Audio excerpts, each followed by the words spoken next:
Hola, soy Izaskun Chinchilla, soy arquitecta, tengo mi propio estudio de arquitectura, madre mía, creo que ya hace casi 20 años, el tiempo pasa rápido, y además de esta actividad de ejercicio libre de la profesión, realizo otras dos en paralelo muy importantes porque confluyen en objetivos comunes que son la investigación académica normalmente en lugares como la Bartlett School of Architecture, donde soy catedrática, y la docencia, que me sirve como laboratorio de experimentación. Para definir la ciudad de los cuidados hay que empezar a veces por su antagonista, que es la ciudad productiva. Y yo hablaría de 4 diferencias fundamentales entre las dos, esa ciudad fundamentalmente productiva y esa ciudad orientada a los cuidados, también y en paralelo.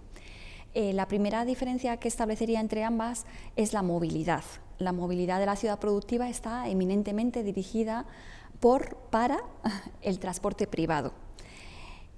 Eso se cimenta en otra de las características de la ciudad productiva, que es la zonificación. Es decir, en la ciudad productiva, cada una de las extensiones de terreno, de parcelas, cada una de las propiedades de la ciudad tiene asignada en general un uso único o un uso principal, uso residencial, uso terciario, uso educacional, uso dotacional. Como podemos ver en ese catálogo de usos que prevé los diferentes niveles del planeamiento urbano, se vuelve a establecer la prioridad y la primacía de los usos productivos. Entonces, esa dualidad entre zonificación y mantenimiento de la prioridad del transporte privado genera un modelo por el cual vivimos en áreas residenciales, en algo así como ciudades dormitorio, trabajamos en áreas orientadas al terciario, a las oficinas, y nos desplazamos de un lugar a otro con un vehículo privado. Esos son un poco los dos grandes pilares de la ciudad productiva. Frente a esto, la ciudad reproductiva plantea, en primer lugar, una grandísima hibridación de usos, de forma que bueno, si seguimos el esquema de la ciudad de los 15 minutos, en 15 minutos andando tendríamos alrededor todos los usos comunes de una semana, guarderías, educativo, una oficina postal y evidentemente nuestra residencia y nuestro trabajo. Y el movimiento pendular, diario, que realizamos entre todas estas funciones se realizaría fundamentalmente de forma peatonal. Aparte de esas dos grandes bases, que son bases estructurales que regulan la forma en la que convivimos, hay otros factores. La ciudad de los cuidados es una ciudad biodiversa, que es una de las características que necesitamos para cuidar nuestro cuerpo biológicamente y el de otras especies que conviven con nosotros. Y además, la ciudad de los cuidados es una ciudad donde la diversidad ciudadana es reconocida mediante proyectos de gobernanza y agenciamiento. Es decir, la ciudad de los cuidados acepta que el cuerpo biológico de los ciudadanos puede tener diferentes edades, puede sufrir estrés, cansancio, demencia, puede tener características cognitivas variadas, por ejemplo, no hablar el idioma prioritario del lugar, y es capaz de responder, planificarse, mutar y evolucionar para dar la bienvenida, acogida y, evidentemente, protección a toda esa diversidad ciudadana. Frente a esto, la ciudad productiva está orientada fundamentalmente a un estereotipo ciudadano que suele coincidir con el que históricamente más ha desarrollado las tareas productivas, que es el varón, normalmente con medios para la productividad, un vehículo propio, y en edades laborales, es decir, un varón de mediana edad con cierta preparación técnica que coyunturalmente además coincide con el perfil de los técnicos que han diseñado y organizado la ciudad. Con cierta frecuencia nos preguntamos si ciudad reproductiva y ciudad de los cuidados sería lo mismo. Yo creo que aquí entramos en una cuestión de léxico. En general, reproductivo no se ha querido asociar como término históricamente en el urbanismo de género a lo que tiene exclusivamente que ver con la reproducción humana, cuidar menores dependientes o ascendentes, sino que se ha intentado oponer precisamente al concepto de productivo, es decir, lo reproductivo es aquello que no tiene solo que ver con lo productivo, que se sale de ahí. Por ejemplo, todo aquello que concibe y dibuja, construye el perfil del ciudadano no como consumidor, sino como fundamentalmente un agente de acción cívica, es decir, alguien que se puede asociar, que puede votar, que puede decidir, que puede reclamar, que tiene capacidad política, ¿no? Esa es una gran diferencia entre cómo concebir al ciudadano como un agente activo políticamente o solo como un consumidor. Y es algo que está dentro de lo reproductivo, puesto que se opone a lo productivo. Pero yo creo que la ciudad de los cuidados amplía, si queréis, un poquito más el espectro de lo reproductivo, porque creo que introduce más activamente la defensa del medio ambiente, ¿vale? Lo reproductivo como opuesto a lo productivo ha primado las actividades que no tienen una ganancia económica evidente, pero la preservación del medio ambiente creo que nos tiene que llevar un poquito más allá. Es quizá la ciudad de los cuidados añadiría un componente de resiliencia a largo plazo, ¿no? De cómo planificar esas diferentes necesidades que vamos a tener, por ejemplo, para enfrentar la emergencia climática, nos obliga, por ejemplo, a impulsar una ciudad más biodiversa. Algo que en principio, desde el punto de vista de la ciudad reproductiva, se había explorado, creo que todavía poco, ¿no? Entonces creo que yo he decidido en el libro que he escrito sobre la ciudad de los cuidados emplear ese término como título porque creo que aumenta el abanico planificador de la ciudad del futuro. La ciudad de los cuidados surge en mi biografía como investigación, también como el libro al que esa investigación ha dado lugar, yo creo que en gran parte fruto de mi experiencia con la maternidad. En el libro, de hecho, recurro muchas veces a una experiencia subjetiva y personal en el empleo de la ciudad, acompañada de mi hijo, que ahora ya tiene 9 años. Para poneros algunos ejemplos sobre cómo ese conocimiento empírico, que yo valoro muchísimo, ha derivado en esa necesidad investigadora, cuento en el libro anécdotas como, por ejemplo, a mí siempre me preguntaban en las reuniones con mi hijo,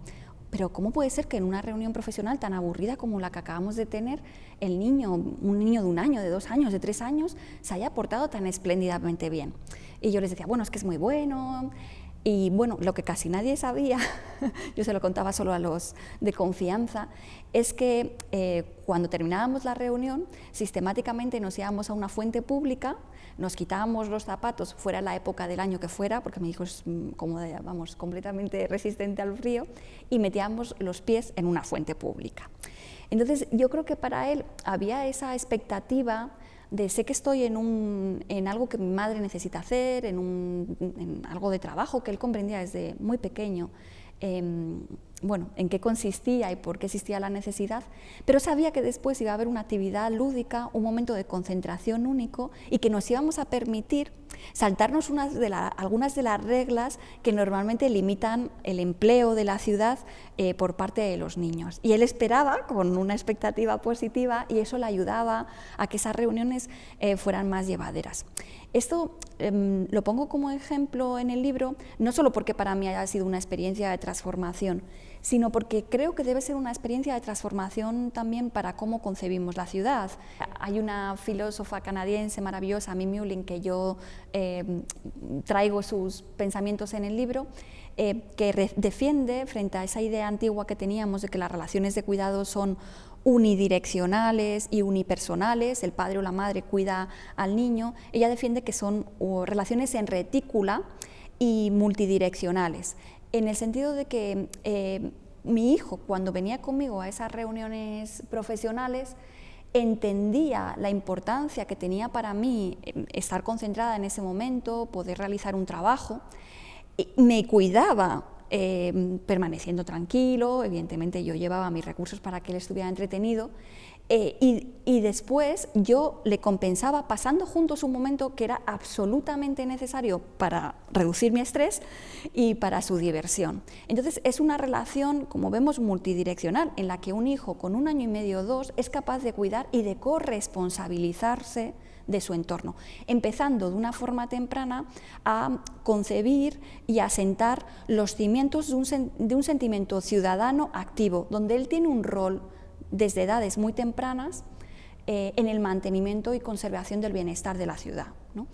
Esa constatación empírica que tuve a través de mi propia maternidad se desarrolló después, la primera parte del libro la dedico a un proyecto que para mí fue fundamental, que fue un proyecto para incentivar que niños de edades muy tempranas fueran en bici al cole en un entorno, bueno, uno de los barrios de Camden Town, en Somerstown, y donde ahí descubrimos de nuevo pautas de cuidado intergeneracional que hacen que el concepto de cociudadanía, de responsabilidad temprana sobre el entorno, puedan ser activados de una forma mucho más eficaz. Yo creo que es muy importante, cuando hablamos de la ciudad de los cuidados, no dibujarla como una utopía lejana. Y para eso poner ejemplos de cómo podemos transformar las ciudades que ya tenemos a nuestro alrededor de forma sencilla, con incluso presupuestos de bajo coste, en esa ciudad de los cuidados, cómo podemos comenzar una andadura, y además diría una andadura blanda, de transformación de esta ciudad productiva que nos rodea a ciudad de los cuidados. Pues me gusta poner ejemplos concretos, ¿no? En el libro se recogen 7 en la segunda parte, yo seleccionaría algunos. Uno de los ejemplos que yo creo que es muy claro es oponer al playground que tenemos ahora mismo el jardín píxel. El playground que tenemos ahora mismo es un playground escolarizados, es decir, le decimos al niño o la niña cuando tiene que subir, trepar, bajar, deslizarse, segregan por edades y además están normalmente en un recinto separado del resto de actividades de la ciudad. La forma en la que los niños realmente juegan y la más productiva para ellos es jugar las 24 horas, casi menos cuando duermes, que me imagino que jugarán en sueños, es decir, en itinerarios continuos de la ciudad, sin segregar. Aprenden fundamentalmente de las relaciones horizontales con personas que tienen habilidades diferentes a ellas, con lo cual la segregación por edades es contraindicada, y fundamentalmente aprenden de interacciones significativas con el contexto, que no están pautadas, sino que son sorpresivas. Entonces vemos que casi la mejor manera de aprender es contraria a cómo se establecen ahora mismo los playgrounds. Por lo que un ejemplo muy sencillo de cómo reintroducir el juego en la ciudad y esa corresponsabilidad de la que hablábamos antes entre los núcleos de convivencia, donde el cuidador no es uno que otorga el cuidado al otro, sino que todos nos cuidamos entre nosotros en un sentido más reticular, podría ser incluir pequeños paisajes, pequeños píxeles, pequeños espacios de un trigal, un pequeño estanque, un arenero, un bosque, en lugares de la ciudad donde el estrés produce mella no solo en los niños, sino en muchos de los ciudadanos. Y proponer esas actividades intergeneracionales, jugar al escondite es también hacer jogging, puede ser que nos interese a varias generaciones. Y además esa interpretación del medio que el niño lidera, es decir, una interpretación simbólica de la naturaleza que el niño puede liderar. Hay ejemplos muy sencillos. En un concurso que hubo sobre bancos para compartir en Madrid, yo defendí a capa y espada una propuesta que se llamaba Sienta Madrid y que lo que proponía era, con un sistema muy parecido a Bici Madrid, poner un repositorio de sillas plegables y que los ciudadanos pudieran tomar esas sillas, colocarlas en el lugar que quisieran del espacio público. La ilustración que proponían los concursantes era en la Plaza Mayor. Pensemos qué tipo de activación del ciudadano supondría esa situación frente al banco fijo. Los ciudadanos tendrían que aprender, por ejemplo, de orientaciones solares, de en qué momentos del día las diferentes plazas están al sol o a la sombra. Podrían decidir entre sí qué tipo de agrupación y asociación con otros vecinos querrían tener, grandes grupos de 15, después del COVID, pequeños grupos de 2, parejas, situaciones más íntimas o situaciones más públicas. Incluso tendrían que investigar y probablemente demandar qué tipo de participación querrían tener en los recursos privados que se producen en el espacio público. ¿Puedo usar el wifi de una terraza? ¿Puedo utilizar una de las sillas plegables para formar parte de alguna de las actividades que están teniendo lugar en el espacio público? ¿Unirme a una conferencia o a un cine al aire libre? Esas preguntas de a qué derechos puedo acceder como ciudadano, creo que activarían un sentido político que aumenta la competencia de los ciudadanos, empiezan a aprender más sobre la ciudad, sobre su legislación, sobre sus derechos. Y ese aumento de competencia se produce a largo y a corto plazo. Es el mejor ejercicio que prepara para un ejercicio responsable de la ciudadanía y la política. Y algunos otros ejemplos, una de las creo que transformaciones más urgentes y más sencillas de las ciudades, que es acabar con las plazas duras. Creo que, bueno, desde el gran éxito que en su momento supuso la Plaza de los Países Catalanes, en la entrada de la estación de Sants en Barcelona, demasiados alcaldes españoles y alcaldesas han tenido a bien pensar que esas soluciones sin vegetación, sin apenas mobiliario, con pavimentos minerales que aumentan mucho la contribución de la ciudad al efecto isla de calor, eran buenos recursos porque necesitaban poco mantenimiento. Frente a esto, una de las grandes apuestas es la transformación de esas plazas duras en lugares biodiversos donde se da soporte a las diferentes especies animales y vegetales de la ciudad.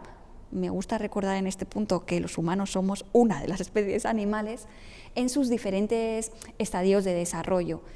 Poder beber, poder descansar, poder permanecer a la sombra, poder reducir el estrés, podernos dar eso que los japoneses llaman la ducha de naturaleza, estar rodeados de naturaleza siendo pájaro, abeja, anciano o niño de 4 años, ¿no? Y ese soporte de la biodiversidad a nuestro ciclo vital solo se puede producir en lugares muy puntuales de la ciudad, porque lamentablemente es muy difícil planificar un corredor de biodiversidad desde el origen de la ciudad. Algunas ciudades lo han hecho, pero es difícil. Algunas también lo han conseguido con la transformación de espacios como Madrid-Río. Entonces, es especialmente importante que los pequeños reductos de espacio público, como las plazas, aprovechen, en el libro hablo de stepping stones, ¿no?, de esa forma que tenemos de cruzar un río yendo de piedra a piedra, aprovechen para convertirse en esas islas biodiversas que nos permiten saltar de un punto a otro de la ciudad en un recorrido saludable, ¿no? Entonces, estos ejemplos en introducir jardines píxeles, pequeños trocitos de la naturaleza en la ciudad, hacer que los bancos dejen de ser fijos y empiecen a ser sillas plegables, o transformar las plazas duras en plazas biodiversas, son pequeños ejemplos de inversiones muy reducidas en cuanto a cuantía, que sin embargo supondrían acciones realmente transformadoras de las ciudades en las que vivimos. No quiero decir mentiras, así que no voy a decir que la ciudad de los cuidados esté a la vuelta de la esquina. Creo que nos queda mucho trabajo ciudadano por hacer como conjunto de sociedad, pero también hay que decir que muchas ciudades están intentando transformarse en ciudades cuidadoras paulatina y progresivamente. Como ejemplos internacionales me gusta poner dos, donde en uno de ellos quizá ha tenido un protagonismo mayor la ciudadanía, con un carácter proactivo de promoción de la gobernanza, como es Bogotá, y el ejemplo concreto de las ciclovías, que empezó como una acción ciudadana espontánea allá por los años 70, donde se transformaban pequeños tramos de vías urbanas los fines de semana en vías ciclistas para uso y disfrute de la población. Y paulatinamente esa idea proactiva de ejercicio de la ciudadanía fue escuchada cada vez más por buenos alcaldes con los que ha contado la ciudad, hasta que ha pasado a construirse y cimentarse como un recurso público muy bien organizado, que cuenta en este momento, creo que la última contabilización eran 187 kilómetros lineales de vías que los fines de semana, del viernes al domingo, se transforman en lugares no solo para montar en bicicleta, sino para acoger actividades cívicas relacionadas con el deporte, la cultura o la participación en general. Actividades también de carácter un poco vinculadas a la salud y también a la preservación medioambiental, con una combinación de fuerzas organizativas que desde luego tienen un carácter bottom-up, ¿no?, de la población hacia la administración, pero que desde luego han ido paulatinamente institucionalizándose. Y como otro ejemplo donde quizá la intervención del Estado, que es algo que reclamo de una forma muy activa en el libro, es más patente, la ciudad de San Francisco ha considerado que los árboles, en toda su extensión, en toda su cuantía y en toda su diversidad, deben pasar a ser patrimonio público. Entonces, paulatinamente están levantando actas de propiedad de los árboles de la ciudad para que las decisiones privadas no puedan suponer un riesgo para este gran patrimonio común. Junto a esa política de, digamos, transformación en un bien público del arbolado, se está llevando a cabo una reverderización de la ciudad, incrementando en casi un 80%, ese es el objetivo, la presencia del patrimonio verde en la ciudad, con políticas que tienen que ver con la plantación biodiversa, pero que también tienen que ver con la obligatoriedad para aquellos promotores que construyan edificios de nueva planta de implementar cubiertas verdes y captadoras de energías limpias. Con lo cual vemos que en diferentes ámbitos geográficos, en lugares que mentalmente tenemos asociados a niveles de prosperidad diferentes y sin recurrir a los ejemplos clásicos de ciudades escandinavas y centroeuropeas que han sido, desde luego, pioneras en este descubrimiento de los cuidados, estamos empezando a ver la iniciativa ciudadana y la iniciativa pública con una fuerte presencia en la transformación de la ciudad productiva a la ciudad cuidadora. Una de las propuestas también que recojo en el libro y en la investigación y acciones y proyectos posteriores, porque estamos haciendo muchos proyectos relacionados con la ciudad de los cuidados, es intentar utilizar COVID-19 y toda la crisis de todo tipo que ha supuesto posteriormente, también como un punto de no retorno en la reorganización de las ciudades y un impulso hacia su transformación. Creo que es muy importante que antes de COVID-19 muchas administraciones y muchas entidades públicas y privadas dibujaban a la ciudadanía la inversión en salud y la inversión en medio ambiente como inversiones que en general eran derrochadoras, que no tenían un retorno, es decir, el dinero que metamos en salud preventiva, prevenir la obesidad o el tabaquismo, es en cierto modo un pequeño derroche de los impuestos, o el dinero que empleemos en preservación medioambiental, combatir el cambio climático o disminuir emisiones, de nuevo se presentaba, ¿no? Pensemos en, no quiero citar gobernantes concretos, pero personas que han dibujado, teniendo un rol político, esas políticas como políticas que eran, por ejemplo, contrarias a los intereses empresariales, por ser de ese carácter derrochador. Creo que COVID-19 ha puesto sobre la mesa algo fundamental, que es que la inversión en ecología, medio ambiente y salud es una inversión que no solo tiene un retorno importantísimo, sino que además supone unos riesgos económicos fundamentales cuando no se concibe de una forma confluyente con el desarrollo y el crecimiento financiero. Es decir, ha dejado de ser posible dibujar el crecimiento económico de las sociedades con independencia de la salud de los individuos que lo sustentan y con independencia de la salud de los recursos que lo sustentan. Medio ambiente, salud ciudadana y crecimiento económico confluyen. Yo creo que cada vez hay más empresas y más gobiernos que entienden no solo el riesgo climático, por ejemplo, como un factor de pérdida económica fundamental, sino la inversión en investigación ecológica como la emergencia o la aparición de eso que llamamos el New Deal, ¿no? Nuevas áreas de actividad,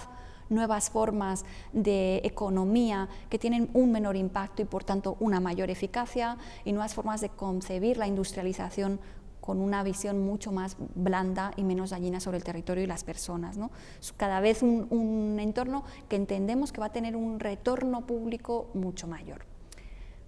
Madrid tiene una bonita agenda por delante para transformarse en la ciudad de los cuidados. No parte de un mal recurso. Madrid es una ciudad mediterránea en el sentido de que es compacta, al menos su núcleo interior a la M30, densa y continua.